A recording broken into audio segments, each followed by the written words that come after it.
Today we're going to be permanently installing our 30-gallon bespoke fresh water tank we had made by GFG Plastics in Hull.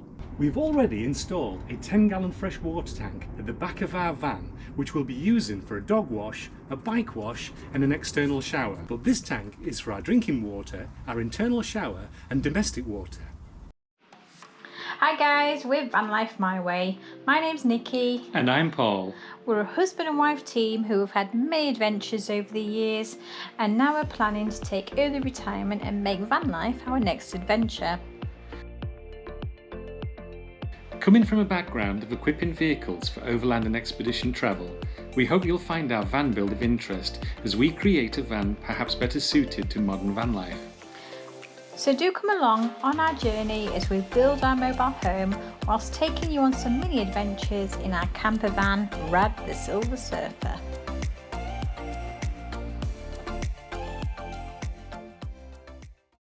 Originally, I thought about installing the tank in the floor of the van just about here, as we needed to raise the floor in this cab area so as when we swing these chairs round, we've got somewhere to put our feet. So rather than it being an empty space, it was a great idea to perhaps put a water tank there. But Nikki had another idea. I'm not doing what you say. I want to do what I want to do. Putting a tank in that area would have meant that the step into our van would almost have been 2 foot.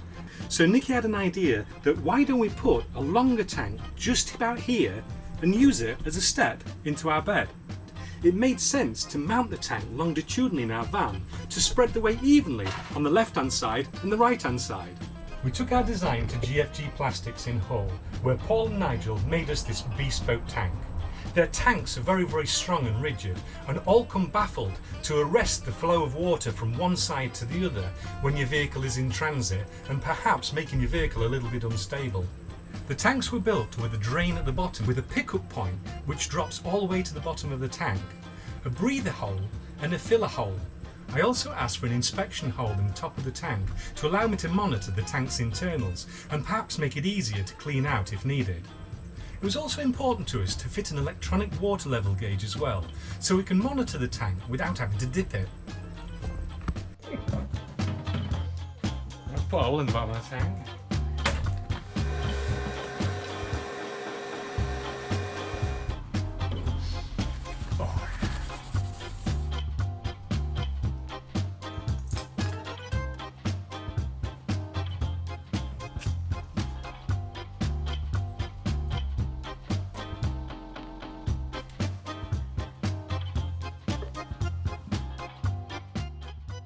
We'd already pre-fitted the tank in order to find out where we needed to drill the hole in the bottom of the van for any water that we needed to let out of the tank.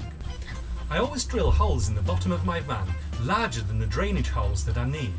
The idea is that I can insert a little piece of plastic pipe to allow those drainage holes to go inside the pipe so they're not bonded to the bottom of the van.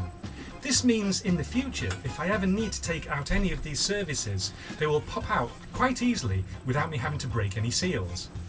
With the change of design, we had to make a slight modification to the framework of the fridge unit. Part of the framework was replaced with a box section, and this allowed the pipeworks to run through from one side of the van to the other. Pre-fitting the tank also allowed us to work out where we needed to put our filler point and our water pump. Now our water tank we're putting down as low as we can in our van to lower the centre of gravity. Also, regarding the step height as well into bed, this has helped us maximise just how much water we can carry in that tank. So rather than putting the tank on top of some insulation and some plywood board, what I've decided to do is mount the tank onto some rubber to form a thermal break.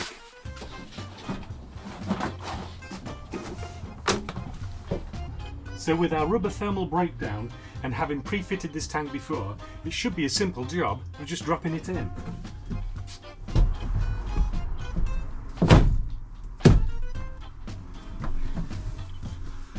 Voila! So the tank is going to be held in place by this part of the fridge structure, which will just drop down and tighten. That, with a few other modifications, is going to keep the tank in place, and there'll be another one on the kitchen side just over here. We've now fitted the water filler pipe, piped in the shore flow pump and loosely fitted the breather. All that's to do now is wire up the pump, fill the tank and make sure all of our joints don't leak.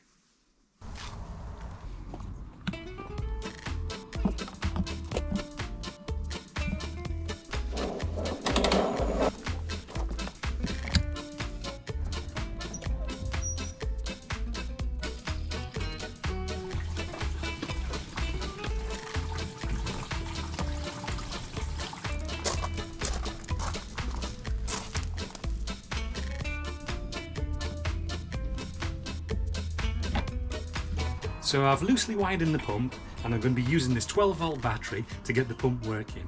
I've put some air pressure into the expansion vessel. From what I understand, the pressure in the vessel should equal the pressure output of the pump itself, or here or thereabouts. You guys, if you can inform me whether that's right or wrong, I'd really appreciate that. Why you and tell people why you turn the feed off to the boiler. You're not ready for the boiler to be working yet. You don't want the boiler filling up the water yet. Do you want to tell people that? You've just told them! So hopefully the water will be just coming out of this cold water pipe.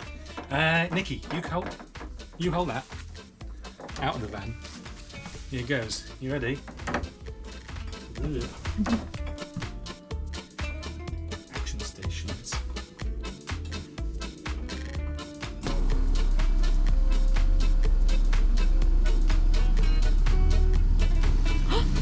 Here it comes. Hey! We got water flow! No leaks. Stick your finger over the end and see if it stops the pump. Ah! I can't, it's too much pressure. Too much pressure. Did it stop it? Did it? Yeah, I think so. Hang on. Oh. I'm losing it! Can we stop it? Hang on. Yeah, I'll stop it. Let's try again.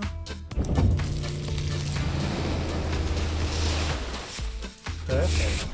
Whew, that was hard work. The camera's all wet now. And me. That seems to work. Yay! So- Have we got any leaks? No leaks as far as I can see. We'll check that a bit better in a minute. So that's our tank installed. Thanks for watching. Hope you've enjoyed it. If you've got any questions about installing this style of tank, or any questions about the tanks that we buy from GFG Plastics in Hull, give me a shout. I'll put a link in the description to GFG Plastics. If you want to give them a call, that's Paul and Nigel, to see if there's any bespoke designs that you may be requiring. Thanks for watching. Look forward to seeing you soon when we'll be showing you everything else that we've been building in this van. Thank you. Bye.